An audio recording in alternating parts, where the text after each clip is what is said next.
Hello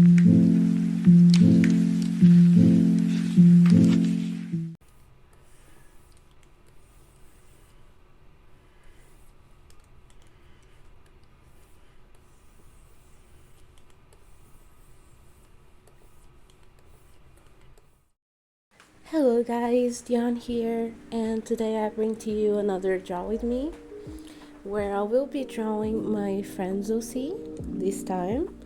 I asked people to... I didn't ask. I did, but it's like this thingy going around on our Twitter where if you follow, comment, retweets, whatever, I will draw your OC. So I did that as a fun way to create engagement. And my friend Nene, I'm sorry if I pronounced that weird, they sent the reference. They were like the first person to send in a reference, so I want it to be like first come first served, so it's fair, not because they're my friend, okay? But anyways, so what you can see me doing in the video is drawing from reference because I wanted to get the pose right.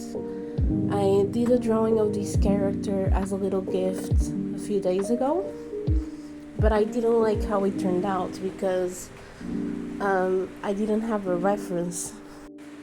And this time I wanted it to be a better drawing, just like you want every other drawing to be just like better than the previous one. So I scrolled a little through Pinterest and I found a sweet, yet like a little bit mischievous kind of pose with an expression. I think it's mostly sweet. And that's how I see the character Nene sent me. Very sweet. I love the silhouette of the character. It will appear on the video soon. Like in about 10 minutes or something. But it's a jellyfish themed character, and I absolutely love the silhouette.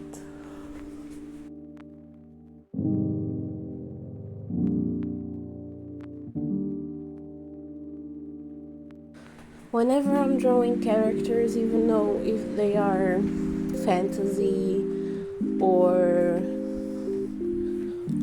I don't know, like anime style on the reference, I like to have some kind of face to reference from and basically follow the vibes that the character gives me. So I will not like copy the facial features from the reference one for one. I will use them as a reference to see how things work on the face, how they're positioned, measurements, how big are the eyes, how small is the nose, how large is the mouth, things like that. The shape of the eyes, the shape of the nose, I reference all of that, and that's kind of how my style comes to be. I love referencing from real life because it really helps me improve. I think somewhere in the future, when I'm more skilled with this technique that I've been suppressing for a long time, I will be able to have my own art style that's like cartoonish or something. But for now, I will stick to smile realism because it's what helps me. And maybe in the future, I will still do smile realism. Maybe even better. Who knows? The future is a big question mark.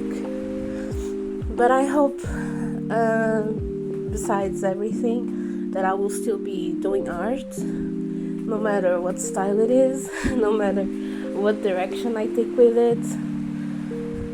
I just want to continue doing art. And I think that's enough talking for now. I get so talkative at some points.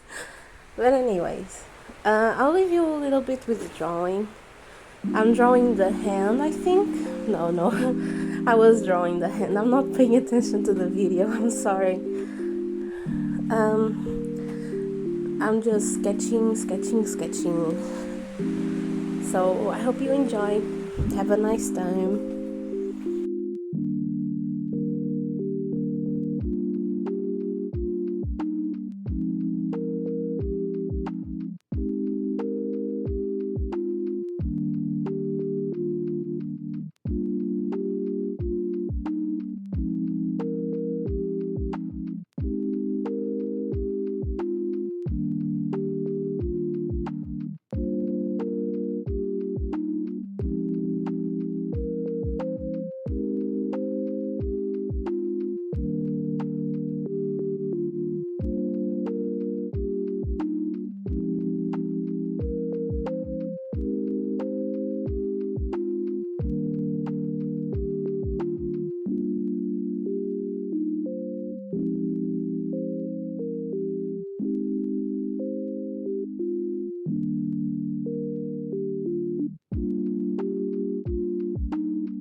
I'm back, guys.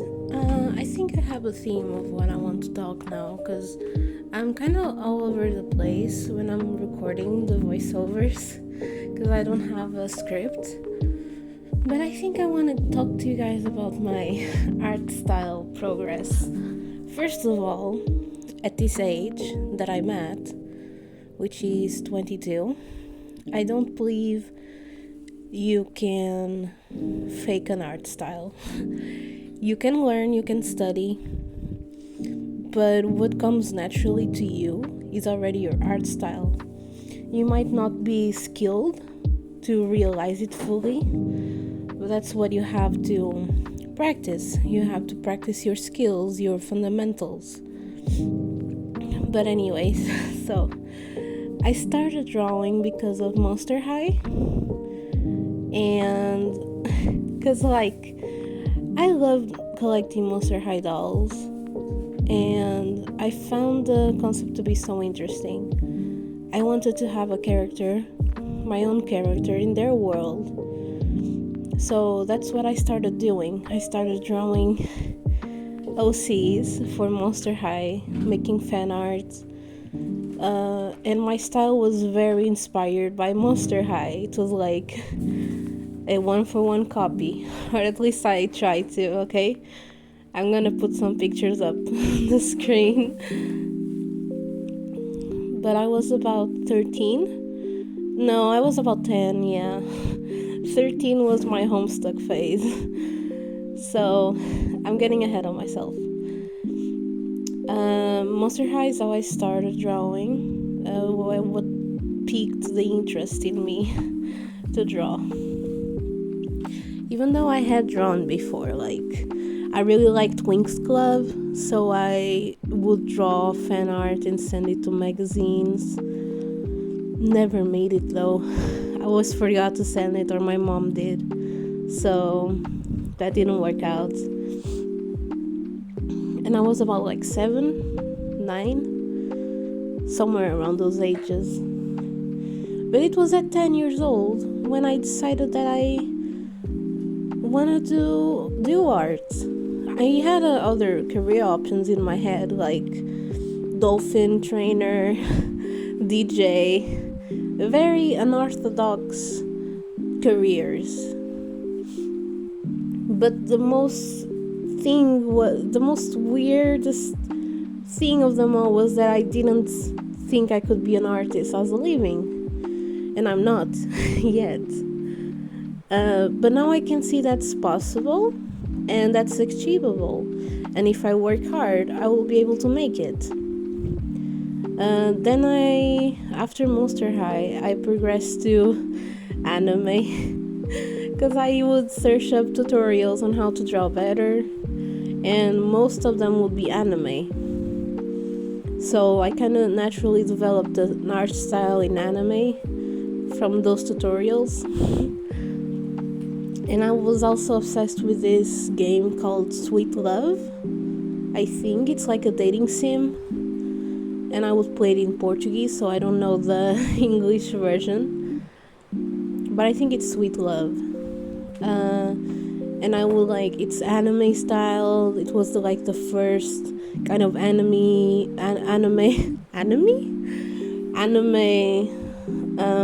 styled form of content I was interested in. So I would draw the main character, my character, in the anime style I had developed. From that point on, I found out that tutorials were a thing where I could learn how to draw anatomy, and I developed a kind of a semi-realistic style inspired by Vidya, which is an artist I loved when I was around that age, because I really liked Percy Jackson. I don't know if you can tell from my videos, I will always mention Percy Jackson. But they would draw Percy Jackson fan art, and I absolutely loved it. Their Percy Jackson fan art was exactly how I idealized the characters from the books. And I don't know, they just did so much amazing content, and I learned so much from their tutorials. And I don't know, Vidya was a huge influence on me for many years to come, where I would use the multiply line arts, or I would sketch with a blue, ultramarine blue color, and shading that color. I really tried to study her art style, but it didn't work out well. Oh well. Something that happened to me a lot around this time, where I was trying to be more semi-realistic, was that I would draw the faces very crooked, because I didn't know mirroring was a thing. When I started mirroring my drawings, even on paper, I started to get better at it. So if you have that issue, if your drawings, your faces look crooked, try mirroring them with your phone shut off, the screen black, and use it as a mirror. It's what I do all the time, even today when I'm drawing on my sketchbook. Now with digital art, you can just simply click a button and it will mirror it for you, and you can work on that, on that perspective. But I was a traditional artist, so I couldn't really flip the canvas. You can also hold the page up, the paper up against a light source, flip it around, and you can see if the drawing has some weird proportions. But I don't know if that's convenient. I then found out about Homestuck. I was a Tumblr kid, a Tumblr teenager, and I found out about Homestuck. And you can't escape the Homestuck, right? Especially when you're on Tumblr in 2013. And I started reading the webcomic, I started following fun artists, and I started developing another art style which was close to my previous one, but a little bit more inspired on fan artists for Homestuck that I really appreciated at the time. And of course, I would also make my own characters, my own OCs. It was fun because you can do a lot with fan trolls. That's what they're called. And I had a few. Most of my OCs were self-inserts because I wanted to be a part of that world. So it really helped me visualize, daydream, everything like that, anything cringe like that. But it was a way of me for coping with growing up, being a teenager. Art has been how do you pronounce that word? Escapism? I don't know. But you get it, right? Escapism. I think that's how you say it, right? It sounds right to me. But anyways, it was a form of escapism because I've dealt with depression for a long time. I've been diagnosed with BPD in recent years, and I feel like a lot of things I was going through as a teenager, art helped me process them a little bit better, or helped me cope with them a little bit better. That's why art is so important to me. In my previous video, I mentioned that I got my Wacom into us because I had quit drawing and my mom wanted to get me a tablet because my tablet had broken, so I quit drawing. And my mom wanted to offer me a tablet so I could continue drawing, and I didn't want to. I was in a really bad place at the time. And my mom bought it anyways, and I'm really grateful. I'm really grateful she did. Sometimes your parents know better. Sometimes, not always. But yeah, I'm gonna leave you guys a little bit more with the drawing because I've been talking for ages now. So enjoy.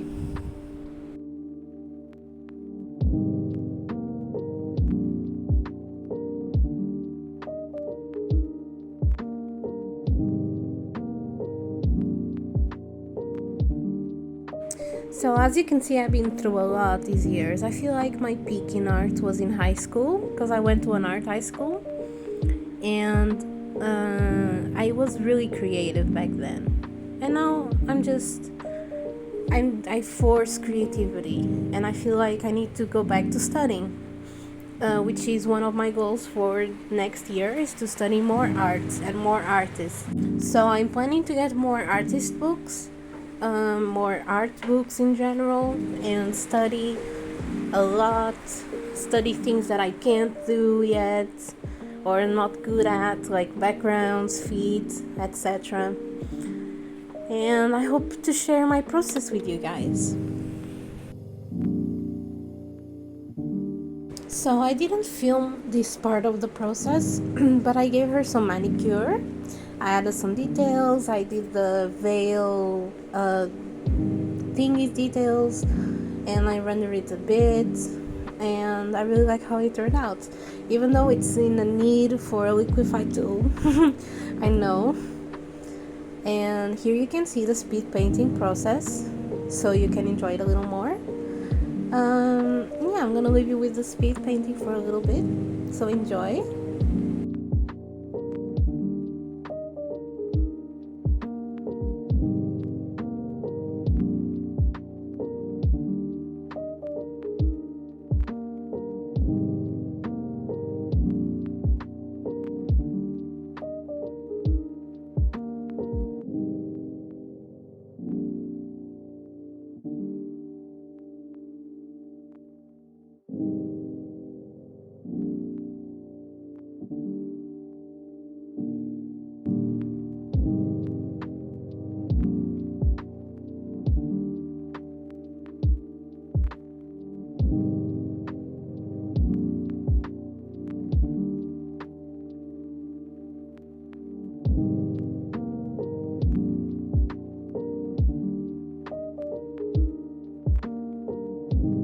And here is the final piece. If you have any questions about my process, leave them down below.